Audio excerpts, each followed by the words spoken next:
안녕하세요. 글로벌 리포트 장량입니다. 매년 4월 22일은 지구의 날입니다. 52회를 맞은 올해 지구의 날의 주제는 Invest in our planet, 지구에 투자하랍니다. 지구의 날을 기념하기 위해 매년 다양한 행사가 열리는데요.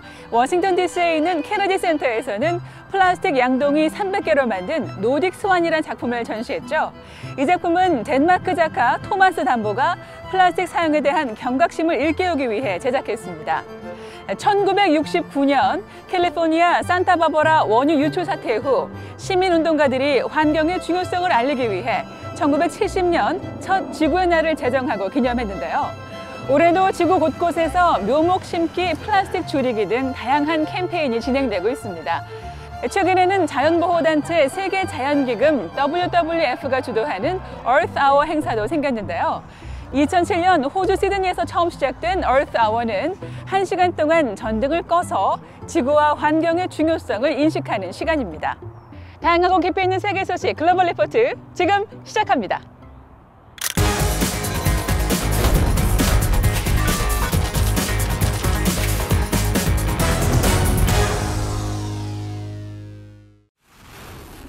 (8주째) 우크라이나를 침공 중인 러시아군이 동부 돈바스를 향한 대규모 공세에 들어갔습니다. 특히 크림반도와 돈바스를 잇는 항구 도시 마리우폴에 폭격을 퍼부으며 투항을 요구했지만 우크라이나군은 이를 거부하고 교전을 이어갔는데요. 블라디미르 푸틴 러시아 대통령은 21일 마리우폴을 점령했다며 승리를 주장했습니다. 우크라이나 정부는 앞서 20일 해당 지역의 민간인 구출을 위한 특별 협상을 러시아 측에 제안했는데요. 이에 관해 러시아 측은 공식 반응을 보이지 않은 채 자국의 요구를 담은 협상안을 우크라이나 측에 전달했다고 밝혔습니다. 미국을 비롯한 서방이 러시아에 대한 추가 제재를 검토 중인 가운데 조 바이든 미국 대통령은 21일 우크라이나에 8억 달러 규모의 군사 원조를 추가로 지원하겠다고 발표했습니다. 프랑스가 오는 24일 차기 대통령 선출을 위한 결선 투표를 치릅니다. 에마뉴엘 마크롱 프랑스 대통령과 마린 르펜 국민연합 후보는 앞서 지난 20일 대선 TV 토론을 벌였는데요. 5년 만에 다시 결선 투표에서 만난 두 사람은 생중계로 진행된 TV 토론에서 유권자들을 설득하고 나섰습니다. 이런 가운데 대선을 약 일주일 앞둔 지난 17일 과거 르펜 후보가 유럽의회 의원직을 역임하는 동안 공적 자금을 유용했다는 의혹이 불거져 새로운 변수로 떠올랐는데요. 지난 10일 치러진 1차 투표에서는 연임에 도전하는 마크롱 대통령이 근소한 차이로 앞섰지만 반이민, 반세계화를 외치는 극우 성향의 르펜 후보를 지지하는 세력도 만만치 않아 최종 결과를 장담하긴 어려운 상황입니다. 세계 상위 군인 체육대회 인빅터스 게임이 네덜란드 헤이그에서 지난 16일 개막해 이번 주 주요 해시태그에 올랐습니다. 22일까지 열리는 이번 대회에는 500여 명의 선수가 참가해 육상, 양궁, 사이클 등 10개 종목에서 선의의 경쟁을 벌였는데요. 인빅터스 게임은 퇴역했거나 다친 군인들의 재활과 화합을 위해 열리는 국제 스포츠 대회로 2014년 영국 해리 왕자가 창설했습니다. 이번 대회는 신종 코로나 바이러스 여파로 2년 연속 취소된 후 처음 열린 건데요. 개막식에 참석한 해리 왕자 부부는 전쟁 중 참여한 우크라이나 대표팀에 특별한 환영 인사를 전했습니다. 미국 플로리다의 연방법원 판사가 18일 바이든 행정부의 대중교통 마스크 의무화 규정을 무효로 판결해 이번 주 주요 관심사에 올렸습니다. 최근 미국 질병통제예방센터 CDC는 전염력이 높은 오미크론 하위 변이가 일부 지역에서 다시 증가하고 있다며 마스크 의무화 조치를 다음 달 3일까지 연장한 바 있는데요. 이에 백악관은 법원의 판결이 대중의 혼란만 가중시킬 것이라며 유감을 표했습니다. 한편 대도시에서 코로나 재확산을 겪고 있는 중국은 지난 18일 올해 1분기 경제 성장률이 4.8%였다고 발표해 올해 목표치인 5.5%에 미치지 못한 것으로 집계됐습니다.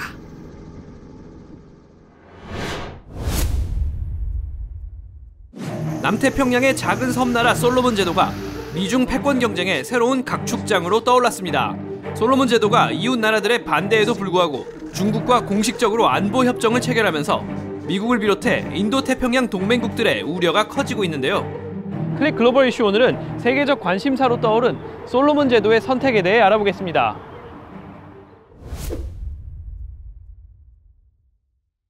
近日，王毅国务委员兼外长和所罗门群岛外长马内莱分别代表两国政府正式签署了中所政府间安全合作框架协议。 호주에서 북동쪽으로 약 2,000km 떨어진 솔로몬 제도는 2차 세계대전 격전지였던 과달카날 섬을 포함해 900여 개의 섬으로 이루어졌습니다. 인구는 약 70만 명으로 1978년 영국으로부터 독립한 뒤 농업 등 1차 산업 중심의 경제를 일궈왔는데요.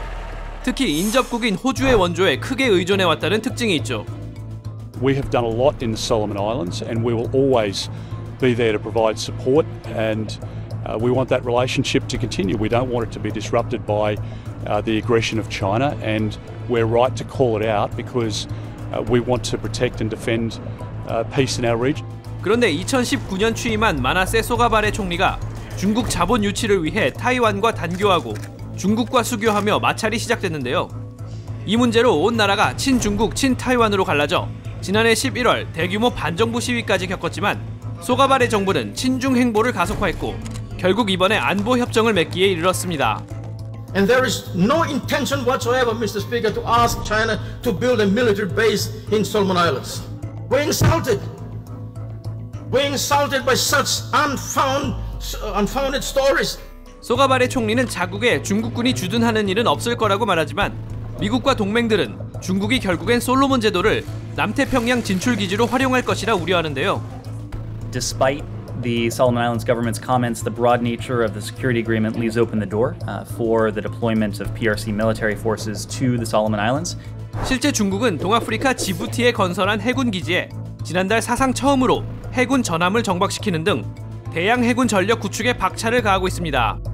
이에 호주뿐 아니라 뉴질랜드 등 다른 나라도 솔로몬 제도의 행보가 남태평양의 안보를 위협하고 중국의 군사력만 키워주는 꼴이라고 비판하는데요. New Zealand has long expressed an opinion that we do not want to see the militarisation of the Pacific. We are in the Solomons currently. We have been for a number of years.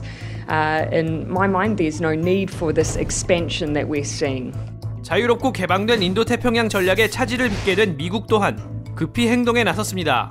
솔로몬 제도에 29년 만에 미국 대사관을 재개설하기로 결정하는 한편 커트 캠벨 NSC 인도태평양 조정관이 이끄는 대표단을 솔로몬 제도에 보내 미국의 지원을 늘리고 중국 안보 협정 철회를 요구할 것으로 관측되는데요. So, what are some of the chief concerns around the Solomon Islands China deal that you'll be looking to discuss? Thank you. We'll have some comments later. Really appreciate the opportunity. 미중 패권국 사이에 솔로몬 제도의 저울질이 과연 어떤 결과를 가져올지 귀추가 주목됩니다.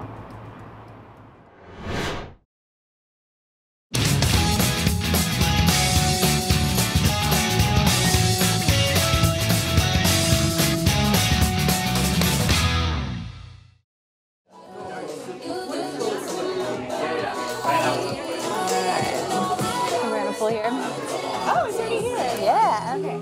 Oh, and look, I can actually pull up to the tables. Oh, a first. Every time I travel to a new city, there's always a question about how accessible it will be, whether it's restaurants, storefronts, public transportation. And I think what I've found is that although the US is viewed as being more accessible than other places across the world, that's not always the case. The ethos here for Contento Restaurant is barrier-free. We welcome everybody. Obviously, what started off as an agenda to really welcome people with disabilities is not just limited to that. It's from people from all different backgrounds, and that's what Contento is all about.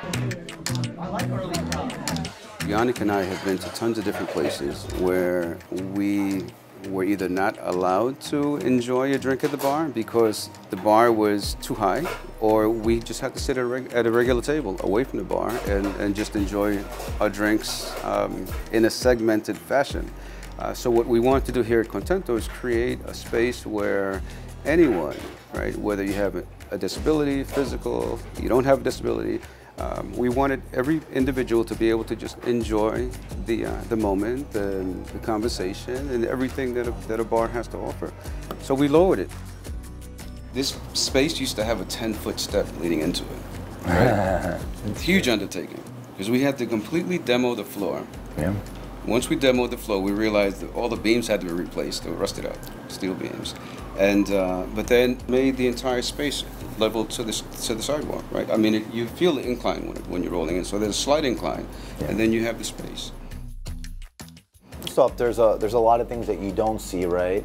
I mean, we have adaptive flatware upon request, which they're absolutely beautiful. You know, stainless steel, so people can eat with dignity. We have menus in Braille. We have QR codes. For such a small space, we've got 6 people that are involved that have a disability here, which is a very high number considering that we're such a small staff. Just because I'm a paraplegic doesn't mean that I know what a person that's blind is going through, or who's hard of hearing, or who has a developmental disability. I listen to them, we talk about it as a team, and we say, how can we make this experience better the next time they come? And that's the bottom line. What we will need to do is create more spaces like this, not only throughout New York, but hopefully throughout the U.S. and beyond. We would love to be able to see a more inclusive world within the hospitality industry. And I think that we've started something that could be a trend in America and in the world in general.